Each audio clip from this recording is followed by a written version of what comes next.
Il y a une chose qu'il faut d'abord bien réaliser et bien comprendre, c'est qu'il n'y a pas de domaine de l'activité humaine plus régulé que le sport. Pensez aux règles du jeu. Ça, c'est du droit. Et vous regardez les règles du jeu dans n'importe quelle discipline, c'est la première, je dirais, intrusion du droit dans le sport. Le sport a toujours été régi par des règles, donc par des règles de droit. Ça, c'est le droit, je dirais, interne, propre au sport. Et puis vous avez un droit qui n'est pas interne au sport, mais qui est, je dirais, en quelque sorte imposé par la puissance publique, le code du sport. Vous avez vu la taille du code du sport. C'est quelque chose de phénoménal. Et puis, vous avez la jurisprudence des deux cours suprêmes, Cour de cassation pour ce qui la concerne, Conseil d'État pour l'autre, qui viennent ajouter à la régulation du domaine du sport, parce que le sport n'est évidemment pas à l'abri des lois. Et puis, pour être complet, il y a quand même un dernier niveau, c'est le niveau international, qu'il ne faut pas oublier. C'est que nos fédérations sportives sont sous l'autorité de fédérations internationales qui, elles aussi, sont source de droit. Donc, vous voyez cette imbrication extraordinaire depuis les règles du jeu basiques jusqu'aux règles du jeu de la FIFA, par exemple, pour ce qui concerne le football. Donc, le sport n'a jamais été en dehors du domaine du droit, au contraire. La question de la confraternité dans mon activité, c'est une forme de respect vis-à-vis de mon contradicteur. Et ça, c'est quelque chose qu'on peut retrouver très régulièrement dans le sport.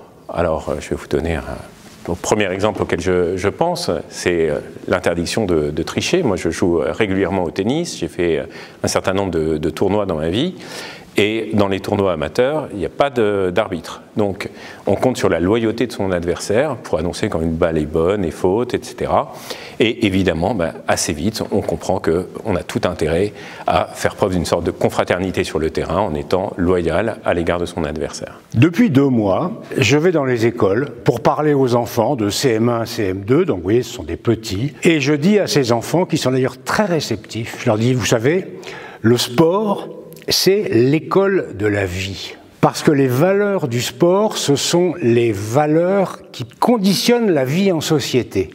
Quelles sont-elles? C'est des choses très simples. Le travail, la discipline, le respect de l'autre, incluant bien sûr le respect de l'arbitre et de l'adversaire, la solidarité, solidarité de l'équipe, la fraternité. C'est peut-être la valeur à laquelle je tiens le plus personnellement parce que c'est un peu la petite oubliée de la devise de la République. Or, la fraternité dans le sport, c'est fondamental et ça devrait l'être dans la vie. Sur le terrain de sport, on est tous frères, on est tous pareils. Ces valeurs, bien sûr, sont celles qui conditionnent la vie en société et, comme l'a dit mon excellent confrère et ami, oui, certaines de ces valeurs sont transposables dans notre métier d'avocat, notamment la confraternité, le refus de la tricherie. Souvenez-vous de ce qu'avait dit Albert Camus.